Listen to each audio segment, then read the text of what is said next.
Welcome back to the terribly named OK Not OK podcast. I am again the not OK part of it, the SportsZu, and today we are betting money in the bank. So let's recap last PLE, Clash at the Castle. Well, we probably cost you a lot of money because there is no way that Jade and Bianca should have lost to Fire and Dawn, but at least we can say that WWE at least has a heart still. They did give you one winner from the hometown crowd with Scotland, and Fire did have a terrible death in her family, so it was a nice little reward to give her something to feel good about. But that said, I think it was a bad call. The women's tag team titles are the cursed titles, if there was such a thing, and we really needed Jade and Bianca to keep that looking good and strong for a long time. So they haven't even gotten a rematch yet, which is strange. They did both lose their Money in the Bank qualifying matches, so they have nothing going on right now. So they better get a rematch here very soon and get those titles back, because right now that just looks really bad. We just don't need those two to start feuding yet. Maybe by the time WrestleMania rolls around, but right now, no. I think we need several more months of those two working together. Well, that said, we also lost the Drew McIntyre bet, and CM Punk also showed up, so we lost that prop bet as well. Now, that said, the way they did it and executed it, it was great, it was amazing, it was almost perfect, but I'm still a little surprised that they had the face, being Punk, coming into Scotland just so he could get booed out of the place. So, a little strange to me. I thought Drew getting the title for a little bit was the better way to go, but I will admit that I downplayed the return of Seth Rollins last time, and when I watched back the video, I said, he really just might be able to come back, and sure enough, he did on that following Raw, and the rest is history. He's got a title match this time around, which we will obviously get to soon. I think the pieces are in place here, obviously, for Punk and McIntyre to square off one-on-one at SummerSlam, but what are you gonna do? I thought that was not quite the right way to go, but we were wrong. So that said, we ended up 3-2 on our picks to win and our picks to bet, and 0-1 on props. So with that, let's head to Money in the Bank. It will be coming from Toronto this time, and we amazingly continue our streak of non-American PLEs, but fortunately we'll be back in Cleveland for SummerSlam for our next PLE. So, Money in the Bank briefly started at WrestleMania 21 in 2005, and Edge won the first Money in the Bank ladder match. So it became its own PLE, or pay-per-view back in the day, back on July 8th, 2010. We added women's Money in the Bank ladder matches in 2017 when Carmella won not once but twice due to James Ellsworth stealing the briefcase in the first go-round, so they felt like they had to do that again.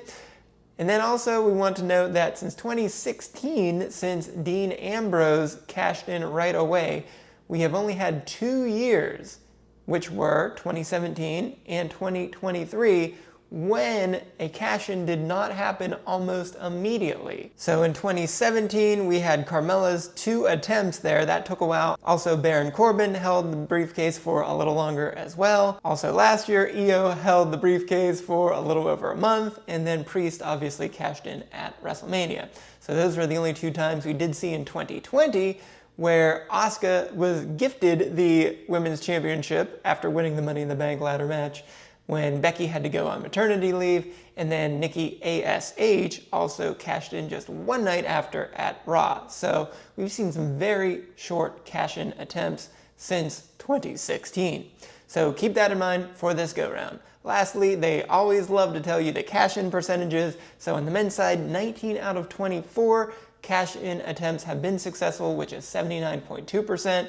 And Theory was the last one to fail, which was in 2022 for the US title. He was very successfully recuperated right after that, winning that US title, but that was a pretty bad fail right there.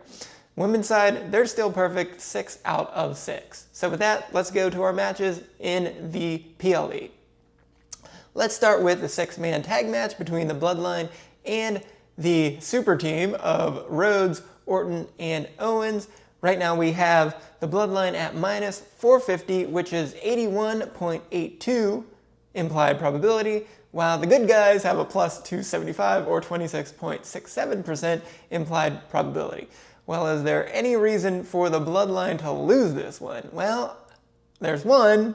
We did see them just destroy Paul Heyman on SmackDown on Friday. Now, we, as always, are filming on Thursdays. We've not seen the upcoming SmackDown before the PLE, so keep that in mind, so we'll see what happens there. But if Roman Reigns had any, I don't know, honor to him, I suppose he would show up and put the Bloodline in their place, but we know he does not have that. So we don't expect Roman Reigns to show up. So with that said, I think we're just setting up the title match between Rhodes and Sikoa for SummerSlam, which is not the most thrilling one, but I think we'll see Reigns at that PLE. So with that said, I don't think there's any reason here for anything else to happen other than the Bloodline to win this one. So let's make them our pick to bet and our pick to win. Now, there is a prop bet that goes along with this one. Will Roman Reigns appear? As I just said, I don't think he does. I think we save that for SummerSlam when he actually turns and helps Cody Rhodes to retain the title at SummerSlam. And he'll start his own Bloodline feud from there. So I don't think Reigns shows up for another month. So we'll see. It could happen. The odds here for him to appear, yes, plus 170, which is a 37.04% implied probability, but there is no option to bet no. So I would bet no here, but there's no option. So for us, this is a stay away, no bet. Let's go to our next match, which will be for the Intercontinental Championship. We have Sami Zayn as the champion and yet again as the underdog in the exact same odds as last month, plus 110 or a 47.62% implied probability.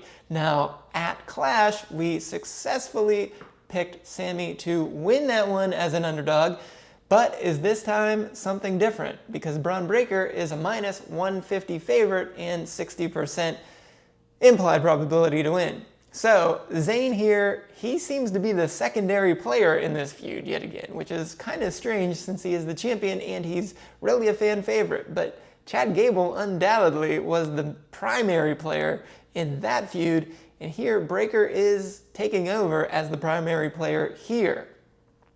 Breaker also has been booked really strongly since coming up to the main roster. He is 7-2 in one-on-one matches, and his only 2 losses were his last 2. And those 2 were by disqualification, where he had nothing to do with that. It was all Sheamus and Kaiser getting involved in his business, which has just made Breaker even more mad.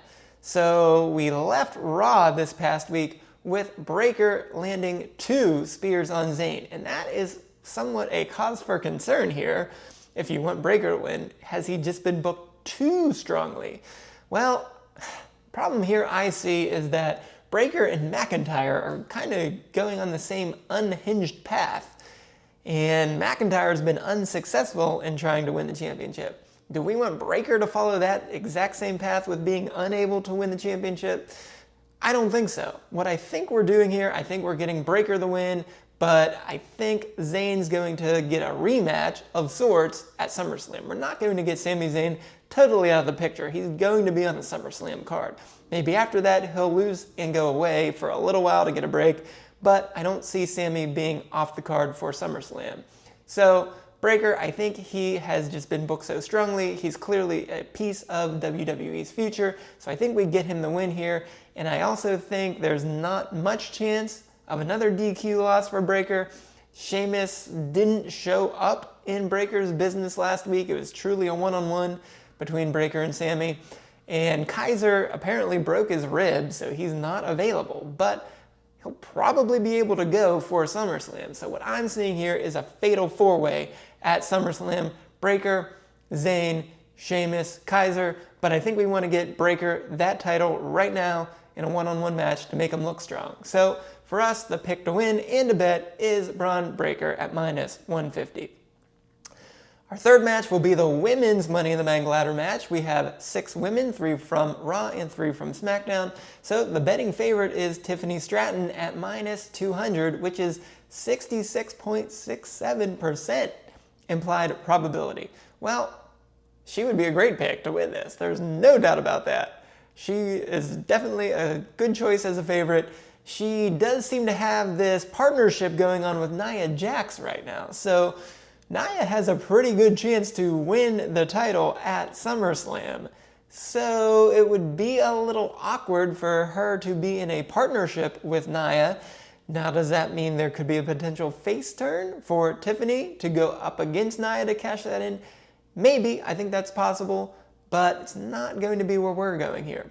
Number 2 favorite is Chelsea Green. She's at plus 110, which is 47.62%. This seems like her time. I don't know why. She just seems to have something going for her right now. She can luck into this win right now and then bug literally anyone. It's perfect for her to be the Money in the Bank contract holder. Whether it's a good guy or a bad guy, she can bug them to death. It doesn't matter whether Bayley holds on to this thing or Nia takes it. Chelsea will be equally as good at harassing whoever has this championship. So Chelsea, this is her time. She's not going to be a champion forever if she holds this, and she may not ever be a champion if she doesn't do it through the Money in the Bank ladder match route. So right now it just feels like the perfect moment for Chelsea. So that's going to be our pick to bet and to win here. But let's talk about the others. First, Zoe Stark. She is at plus 1,000 or a 9.09% implied probability. It's kind of strange that she's maybe even in the match. She hasn't had anything going on singles-wise, so there's really no reason to give her a win here. It seems like her best route going forward will be to go after the tag team titles, which she obviously could win with Shayna if it's against Fire and Dawn. So I think tag route is her way to go. Pretty good chance we'll see her in a multi-team tag match at SummerSlam. Lyra Valkyria plus 1,200 or 7.69% implied probability. She's not a terrible pick here. It does seem that she's started up a feud, however, with Damage Control.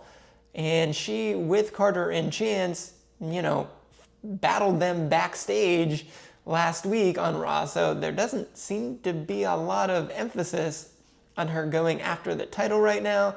And honestly, I don't think that would make a lot of sense for anyone from Raw going there. I think we've got to focus on Liv versus Rhea here pretty soon as Rhea can come back, which hopefully will be very soon.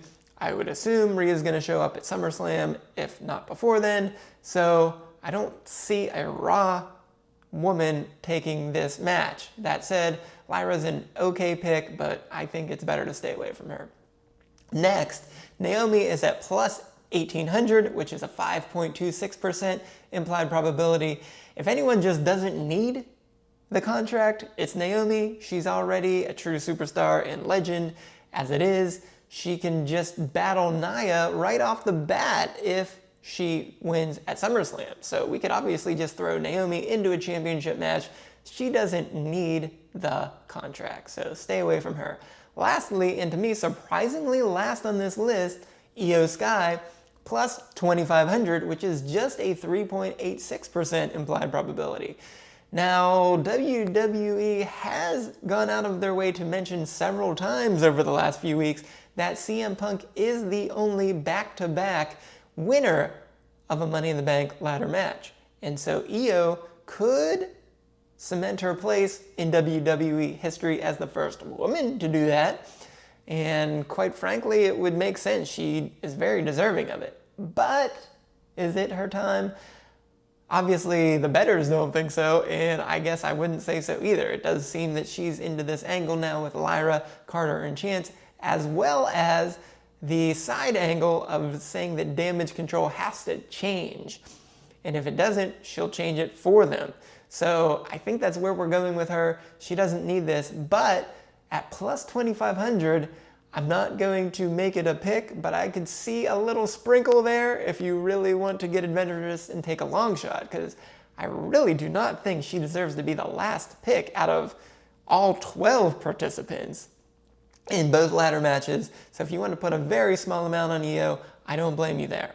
So with that, let's go to the men's Money in the Bank ladder match. We kind of have to tie that into the World Heavyweight Championship match, as I'll talk about here, but let's start with the 6 competitors. First, Jey Uso, favorite, minus money at minus 150, 60% implied probability. I guess this is just because he's on the poster, he hasn't had a lot going on for a while, and maybe it's just his time to be a champion. So Money in the Bank is the possible best and easiest way to do that for him. So let's say a heel is your champion after SummerSlam, which is a pretty good chance. It'd be great for Jey to cash in and become champion for the first time. That could really, really be exciting for everyone. So let's not rule it out, but 60% implied probability. Are you kidding me? I don't think so. I am staying away from this. I think he's well under 50% chance to win this one. So with that, let's go to who I think will win this one. It's Drew McIntyre. He's at plus 150, which is a 40% implied probability. Now, does Drew need a Money in the Bank contract? No, of course not. He is dominant. He has been amazing. Maybe the star of the entire year post WrestleMania. But that said, it would be pretty cool if the Punk and McIntyre feud involved this Money in the Bank contract. So we'll get to that more, but literally to end Raw on Monday, he told you what he was going to do. He's going to win the ladder match, and then he's going to immediately cash in on the pay-per-view. So this is going to happen, folks. Sometimes WWE just tells you what's going to happen. This is what's going to happen. So that's our pick to win and to bet is Drew McIntyre. So let's go to the others here. Chad Gable plus 500, and that's a 16.67% implied probability. Sure, he's been amazing. What he has done since WrestleMania has just been amazing. But what can we say? The only thing that can happen here, the Wyatt Six has to show up. The lights have to come out or drop out, and then he has to be scared out of the ring or just totally decimated by Rambling Rabbit or somebody like that. So it just has to happen. He's got to get his comeuppance here. That's the only thing you can do at a PLE. It just has to happen. The Wyatt Six has to show up in some form here. So this is perfect for it. He's going to lose because of that. He's just not going to win. It just isn't happening. So let's go to the other three. All three on the SmackDown side. Now, just like we said someone from Raw was not going to win from the women's side, we're going to say that someone from SmackDown is not going to win on the men's side.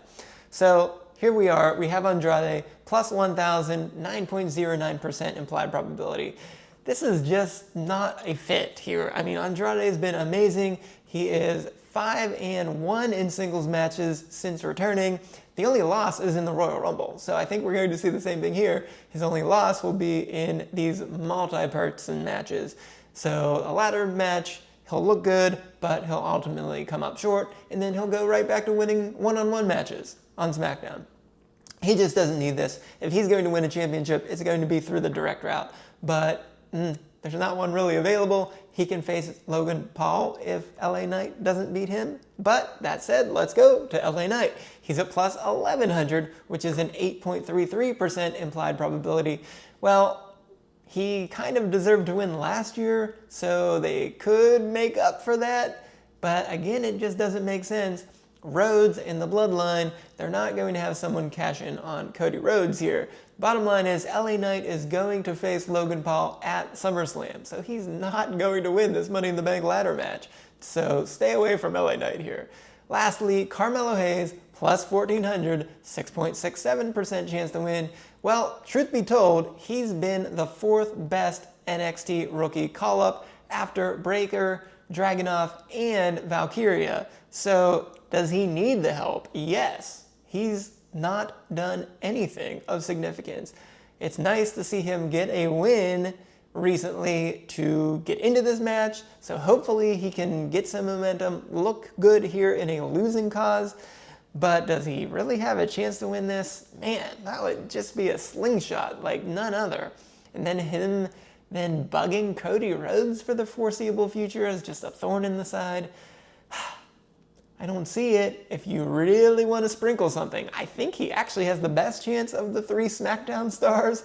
For that reason only, Rhodes is the good guy, so at least he as a bad guy could at least wreak some havoc on Rhodes to keep things interesting, because SmackDown has been pretty lackluster for a while now compared to Raw. So it would be fun, but I think we got to keep this briefcase over on the Raw side for men. So that said, if you really want to sprinkle something on Hayes, he's the one on the SmackDown side, but we're sticking with McIntyre at plus 150 to bet and to win. So we do have some props here for this match. First, both on ladders.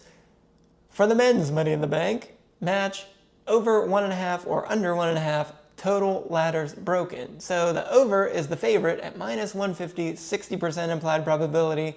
Under 1.5 is plus 110 or 47.62% implied probability. What I see here, we don't have a ton of hardcore legends in either of these matches, essentially. So what I like for the men's side, I see exactly one ladder being broken. I like the under, plus 110. I think this is a good way to get a plus money bet going.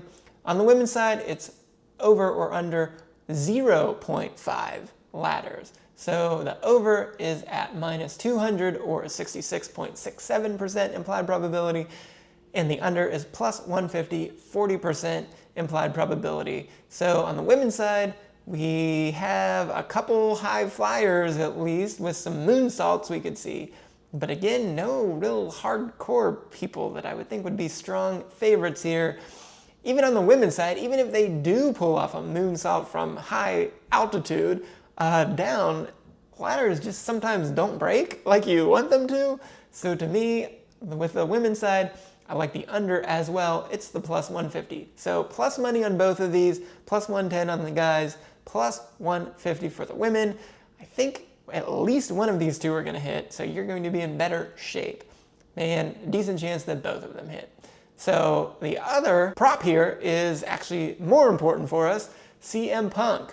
Will he interfere in the Money in the Bank ladder match?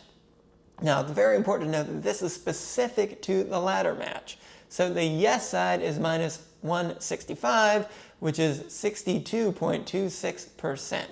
So it obviously makes sense for him to come back after being injured and do something to Drew McIntyre to cost him the match. That said, I think we're not going to have two of those in a ladder match. We're obviously getting the Wyatt Six interfering with Gable. We're not going to get Punk here with the ladder match. Now, is it possible? Sure. Two interferences during this match would be fun and entertaining. It could happen, but I see Punk interfering later. So for this specific prop, we are going to say, no, he's not going to interfere, but just like the Roman Reigns prop, there's no choice to say no and bet that. So again, for this prop, it's a no bet. That takes us finally to the World Heavyweight Championship. The champion, Damian Priest, is at minus 266.67% implied probability, and Seth Rollins plus 150 or a 40% implied probability. So what do we have here? We have a lot going on, actually. So first and foremost, we have Gunther waiting in the wings at SummerSlam. He's locked in for a title match against whoever is the champion. So keep that in mind. So if anything, that leads you to think that Seth Rollins might win to get your typical face-heel matchup at SummerSlam. That would be a better match than a Priest-Gunther matchup that I don't think really anyone wants to see. That's kind of been the problem this whole time. But sorry, Damian, I think that's just the way it is. So what do we have as a possibility here? We also have the Judgment Day continuing to just have a lot of problems, right? So is this the time for Finn Balor to turn on Priest? Well, this feels not quite fully baked to me. We did just have Balor attack Rollins for Priest, and then Priest saved Balor, granted after he took a stomp to the head, but he still saved him with a South of Heaven chokeslam. He just wanted to be left alone and have a nice one-on-one match. So I think Balor is going to honor that here. When Judgment Day is going to implode. It's going to happen, but I think it's going to be an everything, everywhere, all at once scenario where Rhea comes back at the same time and everything's just going to be in motion all at once. So I don't think this is going to happen separately. Rhea's not going to show up here. There's no reason for that. Liv is not on the card, and Dom is not on the card, so there's nothing to happen here. That said, I think we're just getting Priest and Rollins one-on-one until the Money in the Bank ladder match winner, Drew McIntyre, comes out and does exactly what he said he's going to do on Raw. So the question is here, how's that going to work if we get this scenario? Well, is it going to be a Seth Rollins cash-in, or is it going to be a Damian Priest cash-in? Funny enough that these are our two examples. So obviously back at WrestleMania several years ago, we had Lesnar versus Reigns for the title, and Rollins cashed in before the end of the match and made it a triple threat match and then won that match to win the title. So if we have that, this match would have to be called a no contest and all bets would not be paid off. So we don't really have to worry about that scenario here for betting purposes. And I also just don't think that's what's going to happen. But secondly, we could have similar to the WrestleMania scenario that we just had, where McIntyre won the match, and then after that, Priest cashed in on him.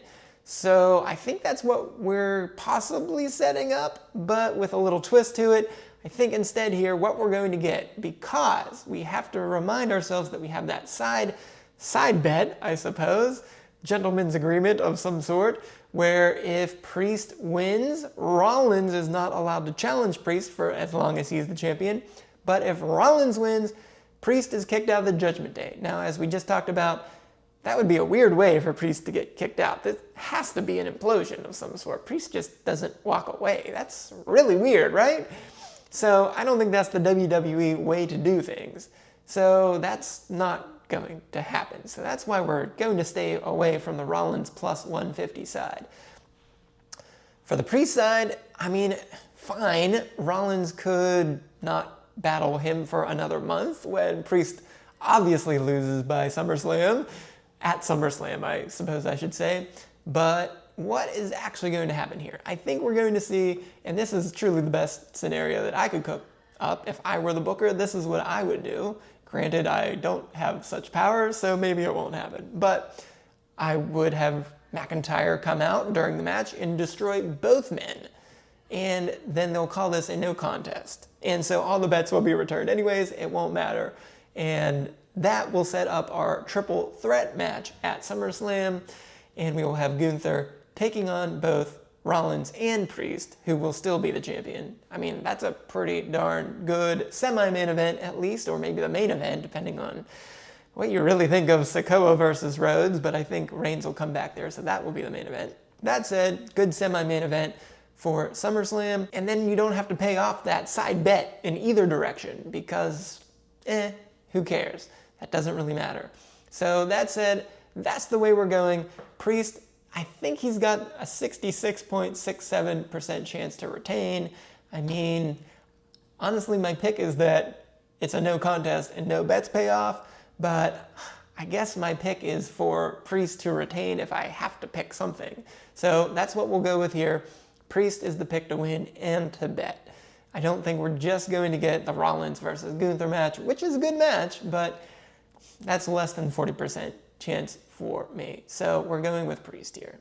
So again, let's review this. We have, for the matches, we have the Bloodline, we have Breaker, we have Chelsea Green winning the women's ladder match, we have McIntyre winning the men's Money in the Bank ladder match, and then interfering in the World Heavyweight Championship match for Priest to, I guess, get the win for us, since we always will make a bet.